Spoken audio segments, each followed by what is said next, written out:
There are not that many people who choose to run the 400 meters in competitive track and field. It's just too long a race for the sprinters, and it's too fast a race for the long-distance runners.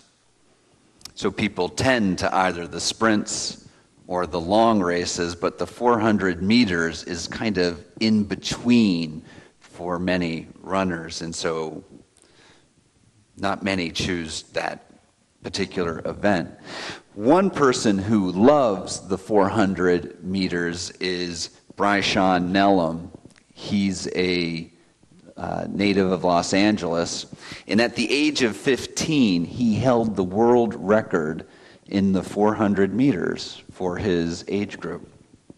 He went on to compete in high school, and then he went on to USC, where he was on their track and field team, and his dream was to run the 400 meters in the Olympics. But one night, 3.5 years ago, something terrible happened to him when he was walking home from a Halloween party.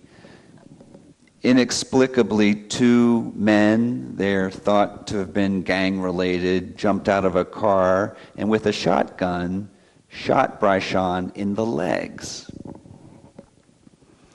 When he realized that he wasn't going to die, his question to the doctors was, "Will I ever run again?"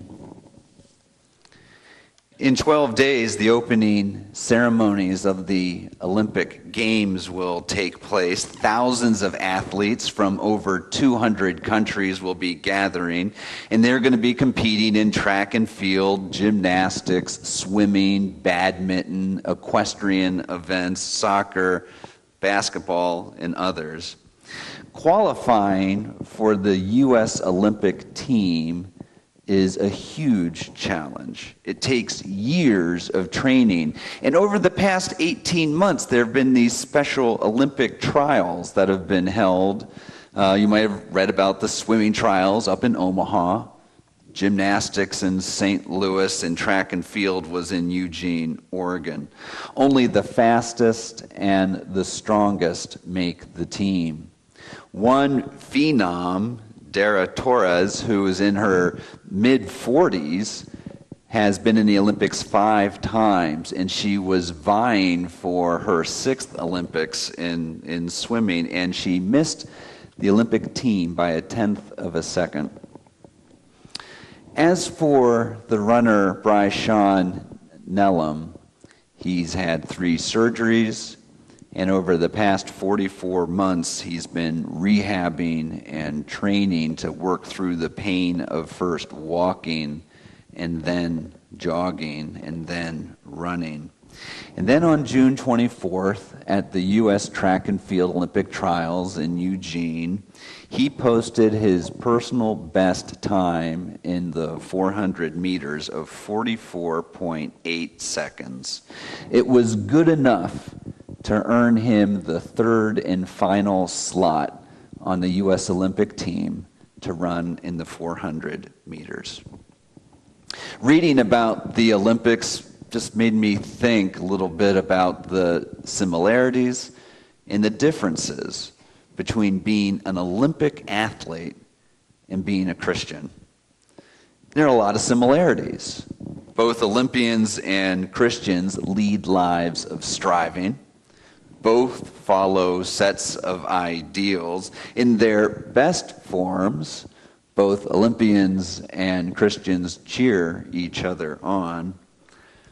Both Olympians and Christians can transcend differences of race, ethnicity, nationality, and other differences. Both benefit from pushing themselves. While the Olympian gains strength and endurance by training, so the Christian gains strength and a depth of faith by training and exercising our belief in God. But I've been thinking a little more about the differences between the Olympian and a Christian. While an athlete competes and must meet certain rigorous qualifications to get on the Olympic team. If you want to be a Christian, all you have to want is to follow Jesus. We don't have to try out to be a Christian.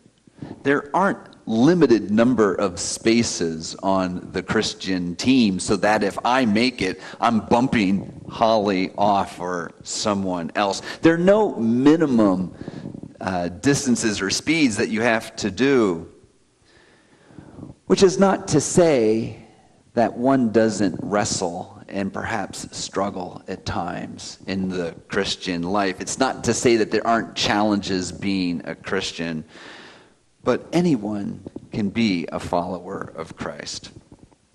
But it's more than that, because it's not just that we're free to follow Christ, but rather that we are called by Christ to come into this fellowship of the church. As Bobby was reading from the Gospel of John, you did not choose me, I chose you. And I think it's hard to overestimate the impact of that invitation for our lives. God so loved the world that God sent his only Son, so that God claims us, each and every one of us. We may fail at times in life. We may stumble and fall. Check that. We will stumble and fall. We have stumbled and fallen. But we are called continuously by God, invited by God to join this fellowship of faith. You have to earn a place on the U.S. Olympic team. You cannot earn the place of living in the Christian life. It is a gift of grace. There's a second difference that strikes me between Olympians and Christians, and the second is that while Olympians are distinguished by being the strongest and the fastest and the most fit, the best in their field, Christians, while we have our own strengths to be sure, our greatest strength is not our own. As the Apostle Paul said to the people of Corinth, "Consider your own call, brothers and sisters. Not many of you were wise by human standards, not many powerful, not many of noble birth. But God chose what is weak in the world to shame the strong, so that no one might boast in the presence of God. He is the source of your life in Christ Jesus, who became for us wisdom and righteousness and sanctification and redemption, in order that, as it's written, let the one who boasts in the Lord." You know, I've been talking about the Olympian and the Christian as though they're exclusive, as though they're two separate groups of people, when of course there are plenty of Olympians who are Christians, plenty of people that I'm sure find that they can give glory to God by how fast they run, how high they pole vault, or however they compete in any other sport, or how fast they can run in those 400 meters. Bryshawn Nellam's a Christian, and he wrote about how his faith in God was what got him through those months and months of rehab and gave him the power to train and compete to win a slot on the Olympic team. Some have said that just by making the Olympics, he's already a winner before the games even begin. Funny, that's kind of how I feel about being a Christian. But as Avis referenced, I think the General Assembly's own focus scripture for the gathering the previous week is the focus scripture for us as Christians when we think of ourselves as strivers like the Olympians. Have you not known? Have you not heard? The Lord is the everlasting God, the creator of the ends of the earth. He does not grow faint or weary. His understanding is unsearchable. He gives power to the faint and strengthens the powerless.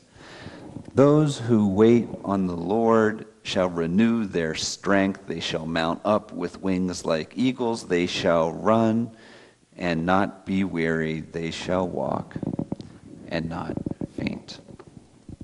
Amen.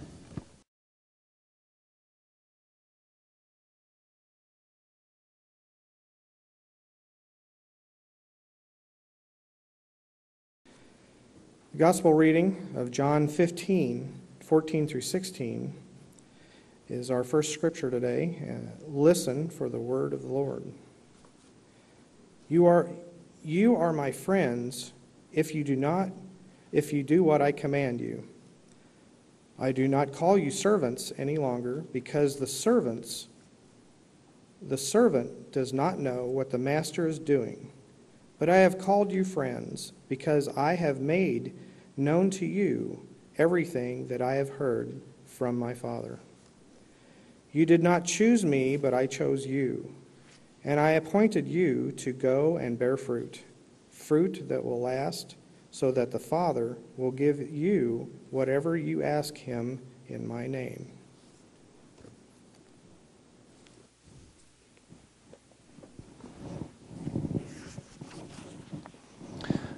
Our second reading comes from Paul's letter to the Corinthians, chapter 1, verses 20 through 30. Listen for the word of the Lord.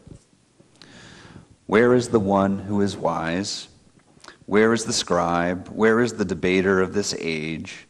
Has not God made foolish the wisdom of the world? For since in the wisdom of God the world did not know God through wisdom, God decided through the foolishness of our proclamation to save those who believe. For Jews demand signs and Greeks desire wisdom, but we proclaim Christ crucified, a stumbling block to Jews and foolishness to Gentiles. But to those who are the called, both Jews and Greeks, Christ the power of God and the wisdom of God. For God's foolishness is wiser than human wisdom, and God's weakness is stronger than human strength. Consider your own call, brothers and sisters. Not many of you were wise by human standards. Not many were powerful. Not many were of noble birth. But God chose what is foolish in the world to shame the wise. God chose what is weak in the world to shame the strong. God chose what is low and despised in the world, things that are not, to reduce to things that are, so that no one might boast in the presence of God. He is the source of your life in Christ Jesus, who became for us wisdom from God in righteousness, in sanctification, and redemption, in order that, as it is written, let the ones who boast, boast in the Lord. This has been the word of the Lord for the people of God.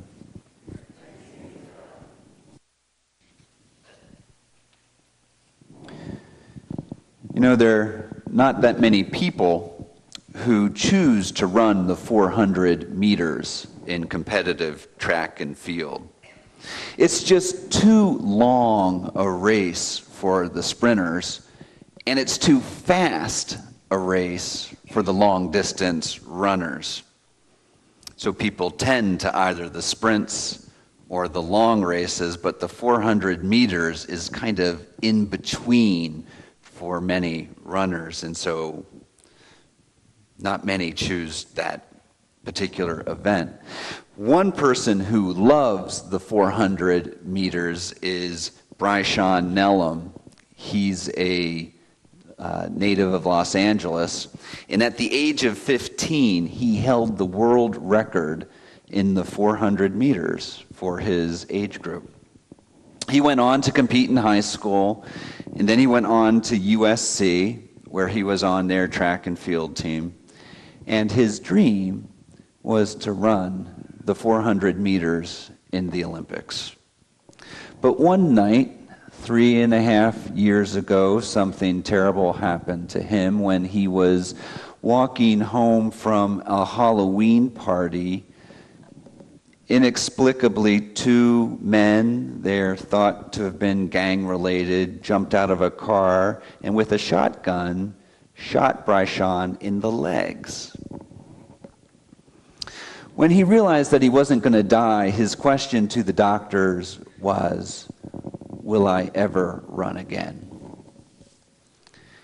In 12 days, the opening ceremonies of the Olympic Games will take place. Thousands of athletes from over 200 countries will be gathering, and they're going to be competing in track and field, gymnastics, swimming, badminton, equestrian events, soccer, basketball, and others. Qualifying for the U.S. Olympic team is a huge challenge. It takes years of training. And over the past 18 months, there have been these special Olympic trials that have been held. You might have read about the swimming trials up in Omaha, gymnastics in St. Louis, and track and field was in Eugene, Oregon. Only the fastest and the strongest make the team. One phenom, Dara Torres, who is in her mid-40s, has been in the Olympics 5 times, and she was vying for her 6th Olympics in swimming, and she missed the Olympic team by a 1/10 of a second.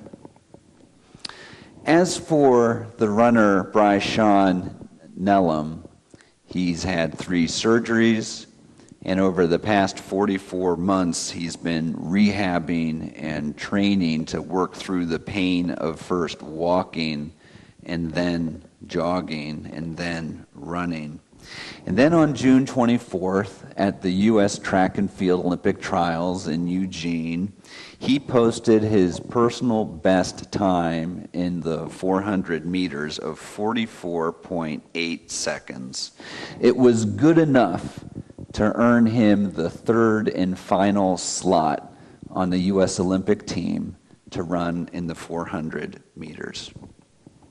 Reading about the Olympics just made me think a little bit about the similarities and the differences between being an Olympic athlete and being a Christian.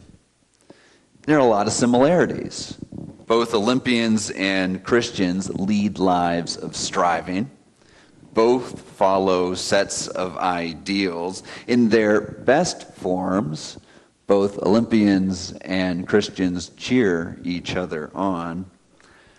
Both Olympians and Christians can transcend differences of race, ethnicity, nationality, and other differences. Both benefit from pushing themselves.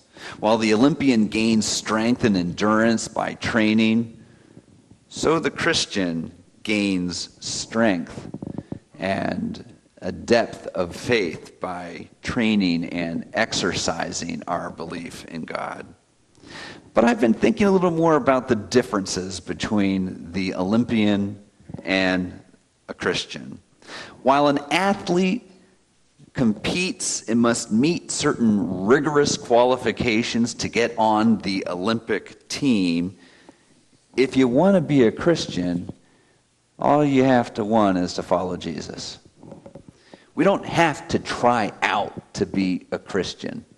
There aren't limited number of spaces on the Christian team so that if I make it, I'm bumping Holly off or someone else. There are no minimum distances or speeds that you have to do, which is not to say that one doesn't wrestle and perhaps struggle at times in the Christian life. It's not to say that there aren't challenges being a Christian, but anyone can be a follower of Christ. But it's more than that, because it's not just that we're free to follow Christ, but rather that we are called by Christ to come into this fellowship of the church. As Bobby was reading from the Gospel of John, "You did not choose me, I chose you." And I think it's hard to overestimate the impact of that invitation for our lives.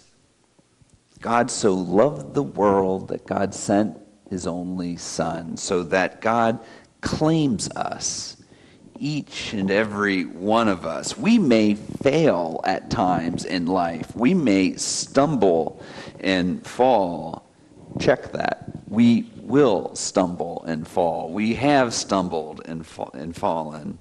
But we are called continuously by God, invited by God to join this fellowship of faith.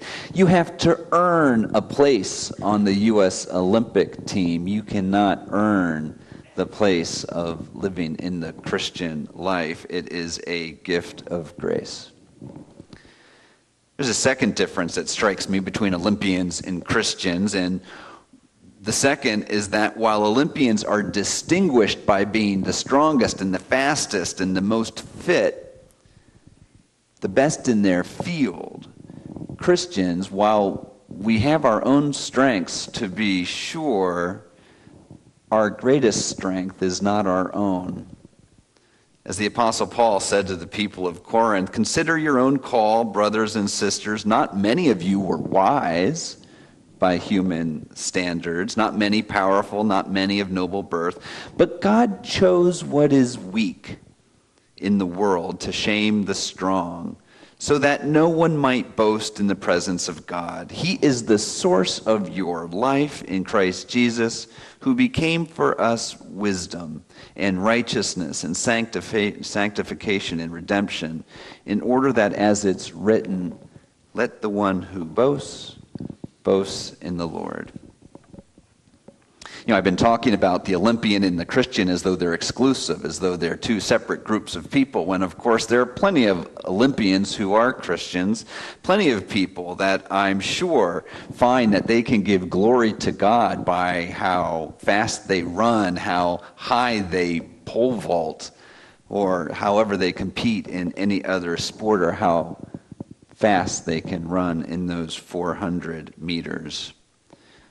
Bryshawn Nellam's a Christian, and he wrote about how his faith in God was what got him through those months and months of rehab and gave him the power to train and compete to win a slot on the Olympic team. Some have said that just by making the Olympics, he's already a winner before the games even begin. Funny, that's kind of how I feel about being a Christian. But as Avis referenced, I think the General Assembly's own focus scripture for the gathering the previous week is the focus scripture for us as Christians when we think of ourselves as strivers like the Olympians. Have you not known? Have you not heard? The Lord is the everlasting God, the creator of the ends of the earth. He does not grow faint or weary. His understanding is unsearchable. He gives power to the faint and strengthens the powerless. Those who wait on the Lord shall renew their strength. They shall mount up with wings like eagles. They shall run and not be weary. They shall walk and not faint. Amen. The Gospel reading of John 15, 14 through 16 is our first scripture today. Listen for the word of the Lord. You are my friends if you do what I command you. I do not call you servants any longer, because the servant does not know what the master is doing. But I have called you friends, because I have made known to you everything that I have heard from my Father. You did not choose me, but I chose you, and I appointed you to go and bear fruit that will last, so that the Father will give you whatever you ask him in my name.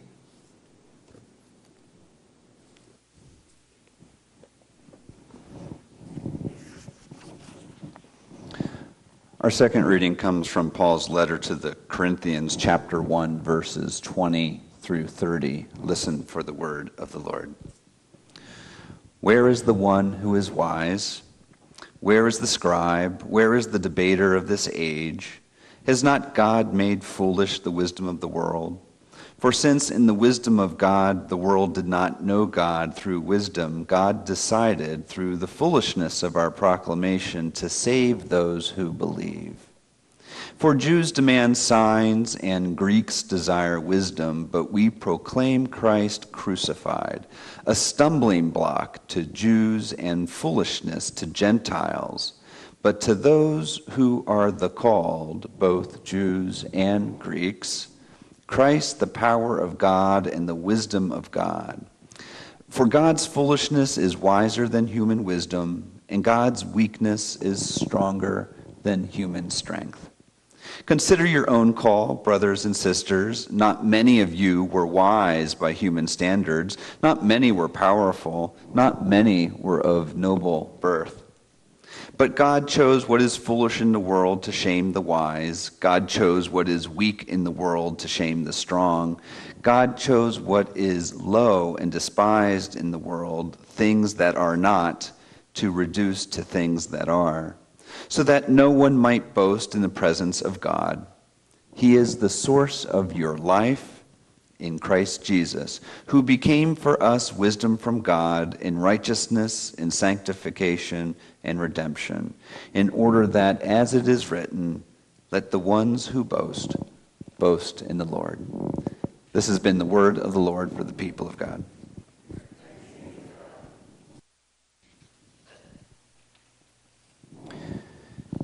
You know, there are not that many people who choose to run the 400 meters in competitive track and field. It's just too long a race for the sprinters, and it's too fast a race for the long-distance runners. So people tend to either the sprints or the long races, but the 400 meters is kind of in between for many runners, and so not many choose that particular event. One person who loves the 400 meters is Bryshawn Nellam. He's a native of Los Angeles, and at the age of 15, he held the world record in the 400 meters for his age group. He went on to compete in high school, and then he went on to USC, where he was on their track and field team. And his dream was to run the 400 meters in the Olympics. But one night, 3.5 years ago, something terrible happened to him when he was walking home from a Halloween party. Inexplicably, two men, they're thought to have been gang-related, jumped out of a car and with a shotgun shot Bryshawn in the legs. When he realized that he wasn't going to die, his question to the doctors was, "Will I ever run again?" In 12 days, the opening ceremonies of the Olympic Games will take place. Thousands of athletes from over 200 countries will be gathering, and they're going to be competing in track and field, gymnastics, swimming, badminton, equestrian events, soccer, basketball, and others. Qualifying for the U.S. Olympic team is a huge challenge. It takes years of training. And over the past 18 months, there have been these special Olympic trials that have been held. You might have read about the swimming trials up in Omaha, gymnastics in St. Louis, and track and field was in Eugene, Oregon. Only the fastest and the strongest make the team. One phenom, Dara Torres, who is in her mid-40s, has been in the Olympics 5 times, and she was vying for her 6th Olympics in swimming, and she missed the Olympic team by 1/10 of a second. As for the runner Bryshawn Nellam, he's had 3 surgeries, And over the past 44 months, he's been rehabbing and training to work through the pain of first walking and then jogging and then running. And then on June 24th, at the U.S. Track and Field Olympic Trials in Eugene, he posted his personal best time in the 400 meters of 44.8 seconds. It was good enough to earn him the third and final slot on the U.S. Olympic team to run in the 400 meters. Reading about the Olympics just made me think a little bit about the similarities and the differences between being an Olympic athlete and being a Christian. There are a lot of similarities. Both Olympians and Christians lead lives of striving. Both follow sets of ideals. In their best forms, both Olympians and Christians cheer each other on. Both Olympians and Christians can transcend differences of race, ethnicity, nationality, and other differences. Both benefit from pushing themselves. While the Olympian gains strength and endurance by training, so the Christian gains strength and a depth of faith by training and exercising our belief in God. But I've been thinking a little more about the differences between the Olympian and a Christian. While an athlete competes and must meet certain rigorous qualifications to get on the Olympic team, if you want to be a Christian, all you have to want is to follow Jesus. We don't have to try out to be a Christian.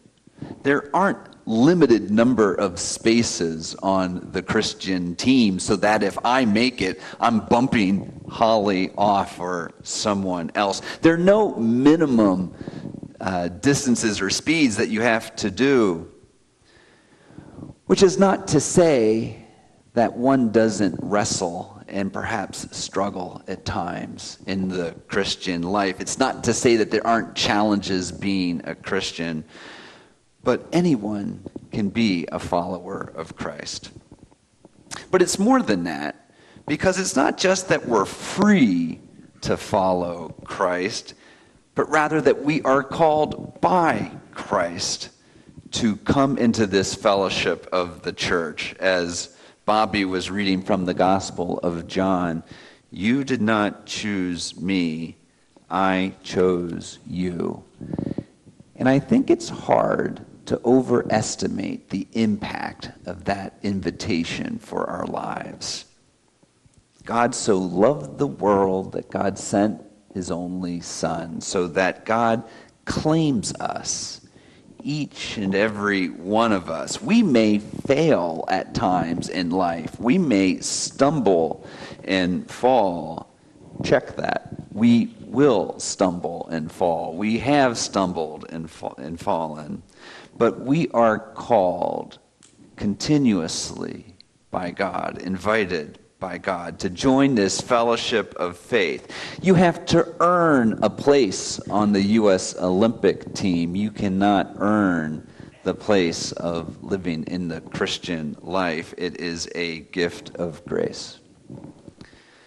There's a second difference that strikes me between Olympians and Christians, and the second is that while Olympians are distinguished by being the strongest and the fastest and the most fit, the best in their field, Christians, while we have our own strengths to be sure, our greatest strength is not our own. As the Apostle Paul said to the people of Corinth, "Consider your own call, brothers and sisters. Not many of you were wise by human standards, not many powerful, not many of noble birth, but God chose what is weak in the world to shame the strong, so that no one might boast in the presence of God. He is the source of your life in Christ Jesus, who became for us wisdom and righteousness and sanctification and redemption, in order that, as it's written, let the one who boasts, boasts in the Lord. I've been talking about the Olympian and the Christian as though they're exclusive, as though they're two separate groups of people, when of course there are plenty of Olympians who are Christians, plenty of people that I'm sure find that they can give glory to God by how fast they run, how high they pole vault, or however they compete in any other sport, or how fast they can run in those 400 meters. Bryshon Nellam's a Christian, and he wrote about how his faith in God was what got him through those months and months of rehab and gave him the power to train and compete to win a slot on the Olympic team. Some have said that just by making the Olympics, he's already a winner before the games even begin. Funny, that's kind of how I feel about being a Christian. But as Avis referenced, I think the General Assembly's own focus scripture for the gathering the previous week is the focus scripture for us as Christians when we think of ourselves as strivers like the Olympians. Have you not known? Have you not heard? The Lord is the everlasting God, the creator of the ends of the earth. He does not grow faint or weary. His understanding is unsearchable. He gives power to the faint and strengthens the powerless. Those who wait on the Lord shall renew their strength. They shall mount up with wings like eagles. They shall run and not be weary. They shall walk and not faint.